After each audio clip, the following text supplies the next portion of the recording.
bourgmestre, je t'en prie.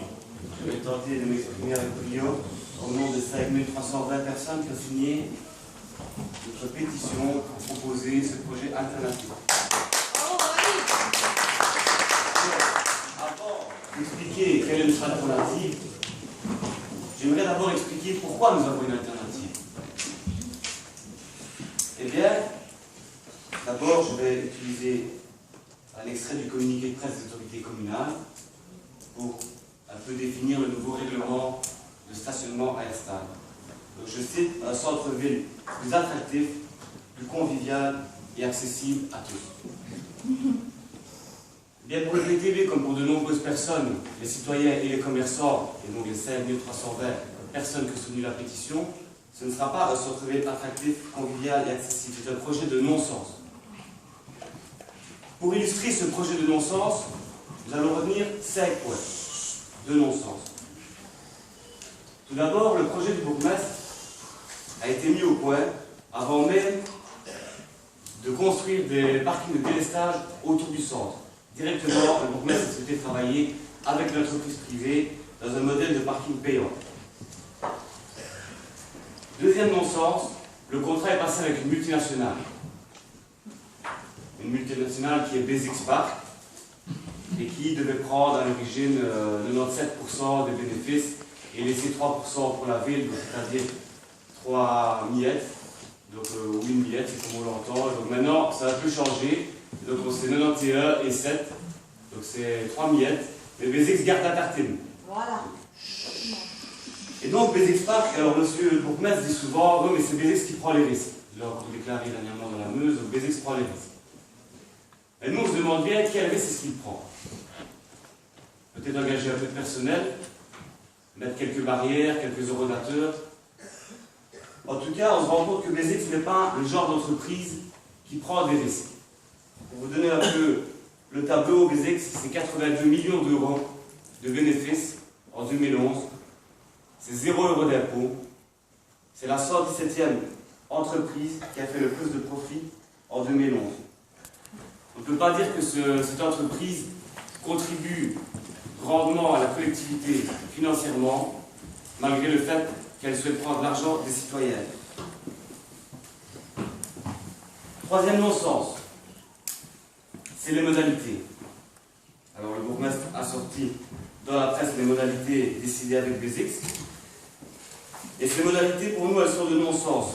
D'abord les 15 minutes. Qu'on m'explique ce qu'on peut faire avec 15 minutes gratuites sur la place.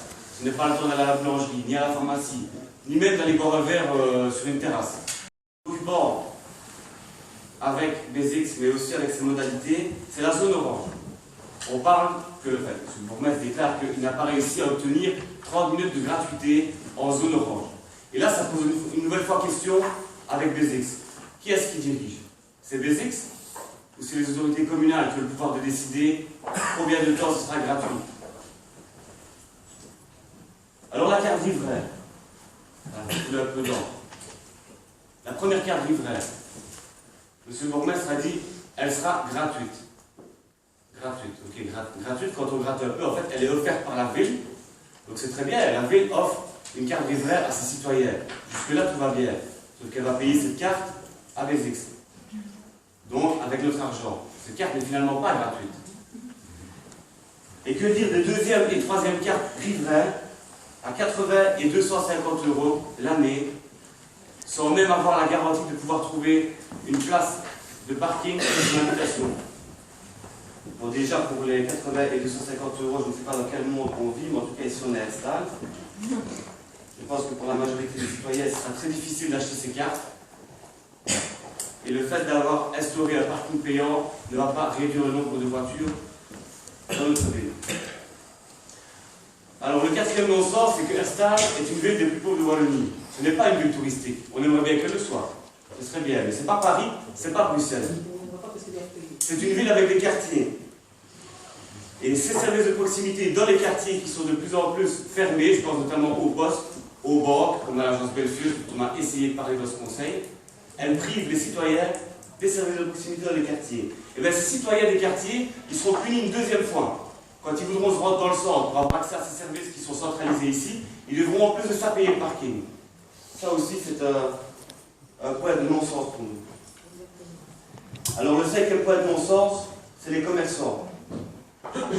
Monsieur Dardenne a rencontré les commerçants, il les a écoutés, mais apparemment, il ne les a pas entendus. Pour les commerçants, dès le départ, d'abord avec les travaux, ils ont eu des grandes difficultés. Et ensuite, le parking payant, ils ont tout de suite compris que ça allait être fatal pour le commerce local. D'ailleurs, 87 commerces ont soutenu notre pétition et ont affiché l'affiche, ce n'est pas rien. Alors, on a encore vu un article dernièrement sur comment ça se passe avec Bézix, à Verviers.